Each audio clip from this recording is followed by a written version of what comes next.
एक बार की बात है। एक नगर में एक लड़का रहा करता था।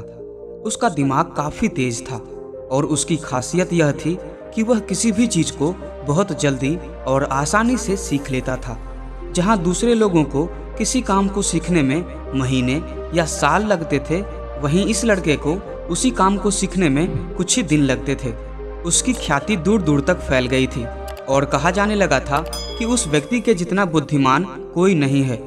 परंतु वह व्यक्ति तो जानता था कि वह भीतर से क्या है। असल में हर व्यक्ति जानता है कि वह भीतर से क्या है, चाहे वो बाहर से कुछ भी दिखाना चाहे। वह व्यक्ति भी भीतर से परेशान था, परंतु वह अपने अहंकार से अपनी परेशानियों को ढकना चाहता था। वह व्यक्ति अपनी प्रसिद्धि को और बढ़ाने के लिए तरह तरह के काम सीख रहा था। वह चित्रकारी करना जानता था, वह मूर्ति बना सकता था और वह गीत गा सकता था। और वो दुनिया का हर वो काम सीख चुका था जो उसने अब तक देखे हुए थे। इसीलिए उसे अपनी बुद्धि पर अहंकार था, क्योंकि कोई भी साधारण आदमी एक काम कर सकता है या दो काम कर सकता है या ज्यादा से ज्यादा 3 काम कर सकता है, परंतु वह व्यक्ति सैकड़ों काम कर सकता था और बहुत अच्छे से कर सकता था।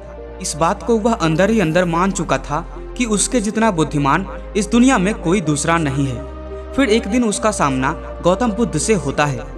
उसे पहली बार एक ऐसा व्यक्ति दिखता है जिससे उसे ईर्ष्या होती है। अब तक उसने ऐसे लोग देखे हुए थे जो उससे ईर्ष्या करते थे, और जहां ईर्ष्या होती है वहां तुलना का होना निश्चित है। वह व्यक्ति अपनी तुलना गौतम बुद्ध के साथ करना शुरू कर देता है। वह देखता है कि बुद्ध के पास तो एक भिक्षा का कटोरा है और उसके पास धन की कोई कमी नहीं है। बुद्ध के वस्त्र तो साधारण हैं, परंतु उसके वस्त्र बहुत कीमती हैं।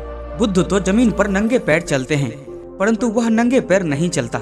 इसी तरह से वो आदमी सैकड़ों चीजों से अपनी तुलना गौतम बुद्ध के साथ करने लगता है, परंतु हर तुलना के बाद भी वह पाता है कि उसकी ईर्ष्या बुद्ध के प्रति 1% भी कम नहीं होती।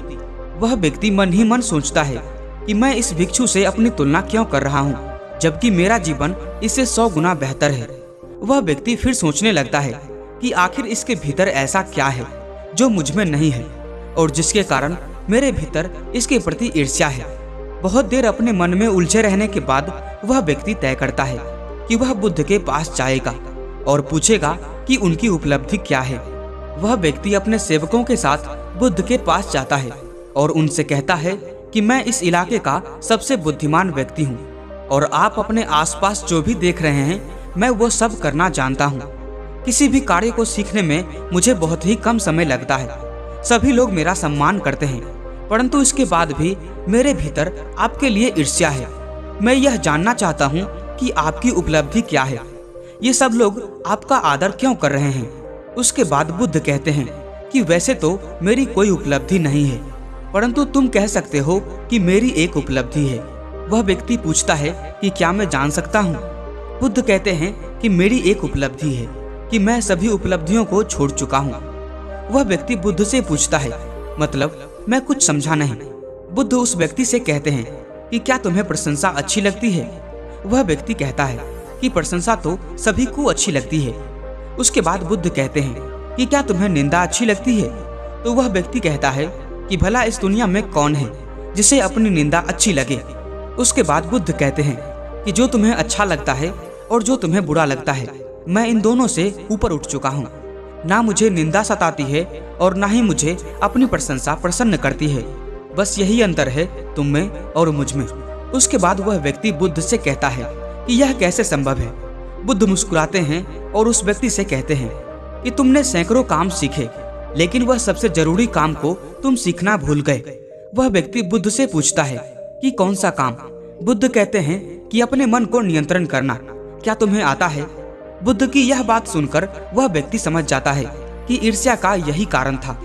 उसके बाद बुद्ध कहते हैं कि जिस व्यक्ति ने सारे जगत को जीत लिया लेकिन अपने मन को नहीं जीता, उसने कुछ भी नहीं जीता, और जिसने अपने मन को जीता उसने सब कुछ जीत लिया।